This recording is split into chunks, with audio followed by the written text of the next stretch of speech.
ایک بڑا میجر مسئلہ جو ہم نے دیکھا ہے وہ یہ دیکھا ہے کہ اولاد میرا کہنا نہیں مانتی، تو اس کے لیے کیا کوئی ایسا وظیفہ موجود ہے؟ ظاہر ہے اس میں اور آپ یہ کہیں گے، اور میں آپ کی بات سے اتفاق بھی کروں گا، اور کاشف صاحب بھی یہ کہیں گے کہ ہمیں خود محنت کرنی اپنی اولاد پہ، سب سے پہلے تو وہ آ جاتا ہے، پھر اس کے بعد وظائف پہ آپ چلے جائیں، لیکن کیا کوئی وظیفہ موجود ہے؟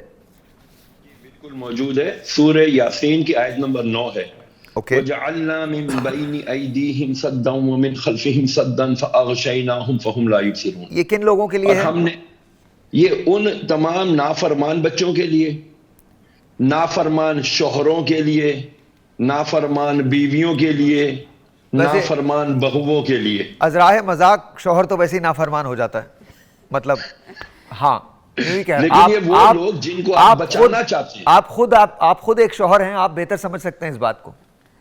میری بیوی مجھ پہ لگتا ہے بہت زیادہ یہ پڑھ گیا وظیفہ، میں بہت تابعدار ہوں۔ ٹھیک ہے جی بتائیے۔ تو آیت نمبر 9 سورہ یاسین، اوکے، اسے روزانہ 63 مرتبہ پڑھیں۔ کتنی مرتبہ؟ 63 63 ٹائمز پڑھ کے پانی پہ دم کر لیں، یا جس کے اوپر جو بچے نافرمان ہیں ان کے اوپر سوتے میں دم کر دیں۔ انشاءاللہ پانی پہ دم کر کے اگر یہ پلا دیں گے نا، ایک دن کے لیے ایک پڑھائی کافی ہے۔ اچھا تو اللہ نے اور یہ وظیفہ بیگم پہ بھی ورک کرے گا؟ اللہ نے چاہا تو پہلی نہیں، دوسری، تیسری، چوتھی پہ بھی ورک کرے۔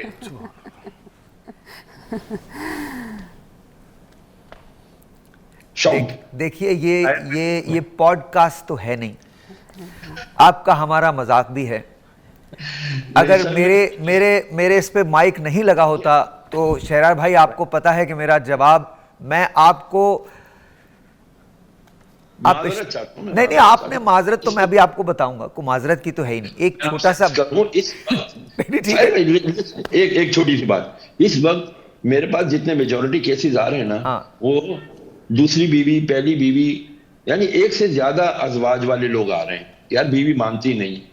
اچھا تو پھر میں جب ان کو اچھا تو آپ وہ ایکسپیرینس سے بھی نہیں سیکھتے؟ جب پہلی نہیں مان رہی تھی تو دوسری کرنے کی ضرورت کیا تھی؟ یہ باہر تھے، یہ آتے نہیں تھے، ان کو بلانے کے لیے کیا ہے۔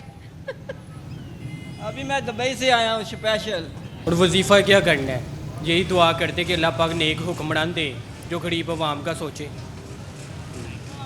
نماز پڑھو، اللہ کو یاد کرو، بس وظیفہ وظائف تو اللہ جو بتائے یا جو قرآن پاک میں لکھا ہے بس وہ کریں۔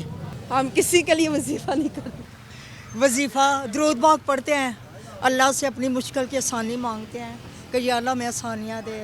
میرے گھر میں میری مسز جو ہیں وہ کینسر کی مریض ہیں، تو ان کے لیے میں جو 33 آیات ہیں منزل وہ میں پڑھتا ہوں، ان کی وجہ سے اللہ پاک نے کافی پریشانیوں سے چھٹکارا نصیب کیا، اور الحمدللہ وہ صحت یاب ہو گئیں، اور وہ اپنے بچوں میں آباد ہیں، میرے ساتھ ہیں۔ اللہ کا بڑا کرم ہے، میں ایسے کہوں، مجھے اس پہ توکل ہوں، میں ان چیزوں پہ نہیں بلیو کرتی۔ اسی کاموں کے لیے وظیفے کرتے ہیں کہ اللہ پاک ہماری دعائیں سن لے، کہ لوگ سکھی ہو جائیں، جو لوگ پریشان ہیں ان کی پریشانی۔ بڑے مزے کی بات ہے، مجھے بتا دیجیے گا، میں شہریار داؤد صاحب سے اور آپ سے پوچھ رہا ہوں، ایسا کوئی وظیفہ ہے کہ اچھے حکمران مل سکیں؟ جی بالکل، ہم لوگ تو بعد میں جواب دے لیں گے، پہلے آپ سے پوچھ رہا ہوں۔ اس حوالے سے میں یہ عرض کرنا چاہوں گا کہ جب ہم خود اچھے ہو جائیں گے، اچھا یہی وظیفہ آپ بھی وہ ہماری والی بات کریں گے، ہاں ٹھیک۔ تو حضور اقدس صلی اللہ علیہ وسلم کی حدیث پاک ہے، حضرت ابو ہریرہ رضی اللہ تعالی عنہ فرماتے ہیں کہ جو بندہ اپنے اخلاق مناسب نہیں رکھتا نا، تو پھر اس کے غم زیادہ ہو جاتے ہیں، اور جو بندہ اپنے اوپر بیماری طاری کر لیتا ہے تو اس کا بیمار جسم اور زیادہ بیمار ہوتا جاتا ہے۔ تو ہماری قوم کی بیماری کی حالت یہ ہے کہ ہم نے، مجھے یہ بتائیے، یہ ساری باتیں ہم جب کرونا آیا تب ہمیں پتہ چلا کہ حضور نے یہ فرمایا ہے کہ جہاں پر وبا ہو اس جگہ کو یا تو بالکل اس سے الگ رہو یا اسی جگہ رہو، ہٹو نہ، تاکہ مطلب یہ کتنی زبردست بات ہے، اور حیرت کی بات یہ ہمیں نہیں پتہ چلتا، ہمیں بتایا نہیں جاتا۔ میں اس کی ایک وجہ عرض کرتا ہوں، اس میں ہمارا قصور ہے، بالکل قصور ہے۔ وہ یہ ہے کہ ممبر و محراب سے وہ مسائل ڈسکس نہیں ہو رہے جو لوگوں کی زندگیوں میں آسانی لا سکتے تھے۔ ہم بہت وہاں پہ مسائل، اچھا ہم جب تک سیدھے رہیں گے نا، بہت سمپل رہیں گے، تب تک چیزیں آسان رہیں گی۔ What do you think sir؟ دیکھیں یہ زندگی کا جو فارمولہ ہے نا جی، یہ ہر ایک کا علیحدہ علیحدہ ہے، صحیح ہے، اور میں یہ کہتا ہوں کہ اگر ہم لوگ چیزوں کو کچھ تھوڑا سا اپنے اندر برداشت بھی پیدا کریں، اور قرآن کو احادیث کو، ان وظائف کو اپنے تزکیے کے لیے، اپنی بہتری کے لیے، صرف اپنی ذات کی، اپنی روح کو اجاگر کرنے کے لیے اگر ہم کریں نا. ایک چھوٹی سی کہانی 1 منٹ کی آپ کو سناتا ہوں میں. ایک بندہ گیا اپنے پیر صاحب کے پاس، اس نے کہا جی مجھے اسم اعظم عطا کریں. اس نے کہا جی اسم اعظم کیا کرو گے تم؟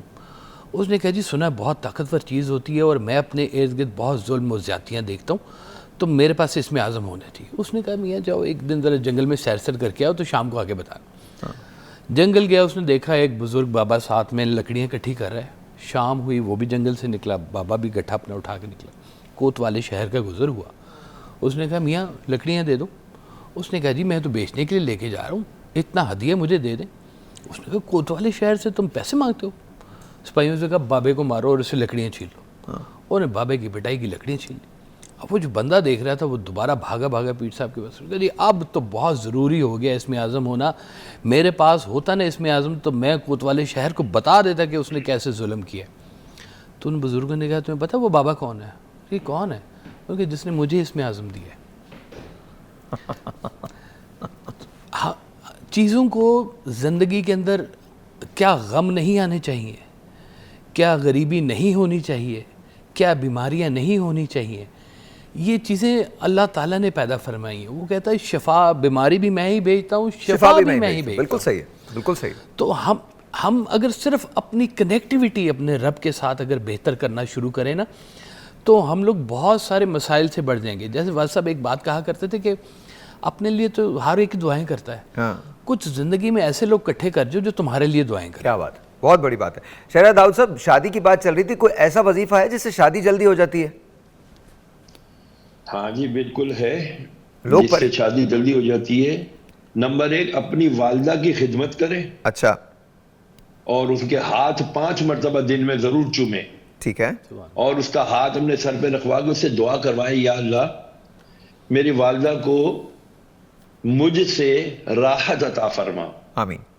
اور مجھے ایک اچھی نیک اطاعت گزار زوجہ جو میری والدہ کو بھی، جس کو دیکھ کے میری والدہ کی آنکھیں ٹھنڈی ہوں. اچھا. یہ کرے. یہ والدہ کے ہاتھ چومنا میں دیکھتا ہوں آج کل بالکل ٹرینڈ نہیں ہے. والد صاحب کے ہاتھ چومنا بالکل ٹرینڈ نہیں ہے. پیروں کے پیچھے بھاگ رہے ہوتے ہیں، ان کا ہاتھ آ جائے، امامہ آ جائے، چادر آ جائے، چوم رہے ہوتے ہیں. اور یار سب سے بڑا پیر گھر پہ بیٹھا ہے، اس کو نہیں چوم رہے ہو یار.